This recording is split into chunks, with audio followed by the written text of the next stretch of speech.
There are two threats to your Social Security check right now, and the one making headlines is the smaller one. A new proposal would cap benefits at $50,000 a year. Sounds alarming, but at full retirement age in 2026, the current maximum benefit is already $49,824. That puts the proposed cap just $176 above what exists today. So why should you care? Because one version of this proposal would freeze that cap for up to 30 years, and there's a much bigger threat to your check that's already counting down. So let me show you both.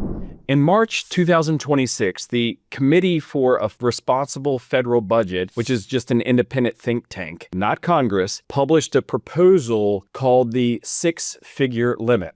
The basics are, if you're a single retiree claiming at full retirement age, basically 67, your benefit would be capped at $50,000 a year. Married couples, both at FRA, $100,000 combined. Claim early at 62, the cap drops to about $35,000. Wait until 70, it rises to roughly $62,000. Now, there's two things the headlines are leaving out. One, this is not a means test. They're not looking at your investments, your IRA, or your rental income. It caps the benefit itself, regardless of your wealth. And two, this is not law. No hearings, no votes, no bill filed. It's a think tank proposal. But these ideas have a way of gaining traction when the trust fund math gets bad enough. And the math is getting bad. To hit that $50,000 cap at full retirement age, you generally need a career of earnings at or above the $184,500 wage base. Right now, only a small number of maximum earners claiming at 62 or 70 could be affected, and only slightly. Here's the trap. The proposal includes three versions. One is indexed to inflation. Two others freeze the cap in nominal dollars for 20 or 30 years before tying it to wage growth. Meanwhile, your benefits get a COLA every year. This year was 2.8%. Benefits rise, the ceiling doesn't. Run the math at 3% inflation, that $50,000 cap has the purchasing power of roughly $27,700 by 2046. That's barely above today's average retired worker benefit of about $24,850 a year. A cap that starts by affecting very few people reaches more retirees every single year. That's not a benefit cap, it's a benefit cut that takes 20 years to notice. So right now, over 1 million beneficiaries receive $50,000 or more a year. That number grows every year if the cap stays fixed. If that math just changed how you think about this proposal, by the way, hit the like button. It helps other retirees find this video. So now let me show you what actually deserves more of your attention. Social Security Trust Fund is projected to run dry between 2032 and 2033. That's 6 to 7 years from now. When it does, Social Security doesn't disappear, but it can only pay out what comes in from current payroll taxes, which is roughly 77 to 81 cents on the dollar under the latest trustees' projections. Let me put that in your dollars. Say your projected FRA benefit is around $4,000 a month, about $48,000 a year. If the trust fund depletes and Congress does nothing, you'd be looking at roughly $36,960 to $38,880 a year instead. That's about $9,000 to $11,000 a year just gone. The $50,000 cap, it wouldn't touch that person's benefit today. The trust fund depletion is where the real dollar hit shows up. So here's the way I think about it. The cap proposal is a theoretical risk about a future you. The trust fund depletion is a mathematical certainty on a fixed timeline, unless,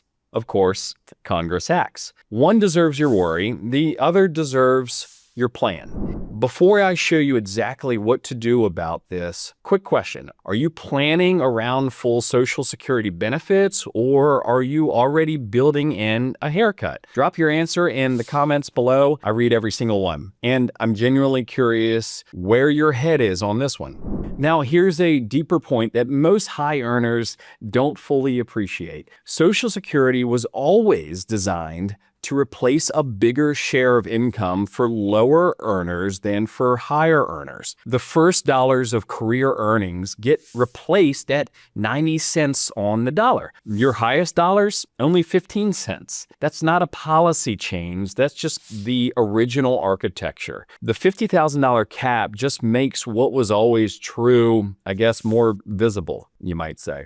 Now, if your household has $1 million or more in investable assets, Social Security was never going to carry your retirement anyhow. Your lifestyle costs are likely higher than the benefit. It's one piece absolutely worth maximizing, but the real question isn't whether your benefit gets capped at $50,000. It's what your plan looks like if benefits shrink by roughly 20% under current law projections. So whether the cap passes, the trust fund depletes, or Congress patches it, here's what I call the three-move defense plan that you can consider implementing. Move 1 is stress test your plan at 75 to 80% of your Social Security's projection. If your retirement only works at 100%, you're building on an assumption the math just doesn't support. Run the reduced scenario. Find out what changes. A plan that works under 3 or 4 different outcomes is a fundamentally stronger plan than one that needs everything to go right.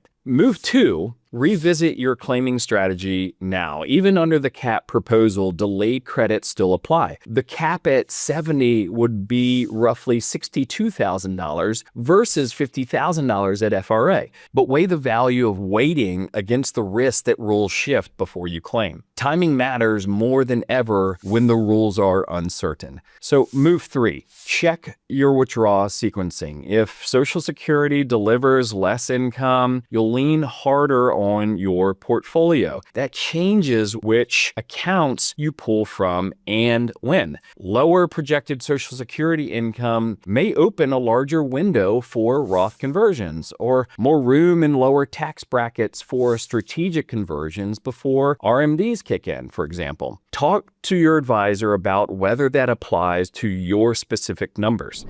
If you're not subscribed yet, by the way, to our channel, now's the time. Next week, I'm going to dig deeper on exactly how the trust fund timeline changes your claiming strategy dollar by dollar. Now, here's the through line that you need to understand. Whether the cap is $50,000, $60,000, or nothing at all, without action from Congress, the current math points towards some kind of benefit change. The question is which combination of changes Congress chooses and when. The people who tend to be least disrupted are the ones who plan for multiple outcomes rather than counting on just one. Now, if you're within 10 years of retirement and your plan is built around specific Social Security number, this is exactly the kind of scenario worth stress testing. Not because the sky is falling, but because certainty is expensive and flexibility is free. That's the analysis we do every day at Covenant Wealth Advisors. Link in the description to schedule a conversation. No sales pitch, just clarity on where you stand. And now here's my question for you. And I want your honest answer, okay? If Congress has known about this trust fund problem for decades and still hasn't fixed it, are you willing to bet your retirement on them fixing it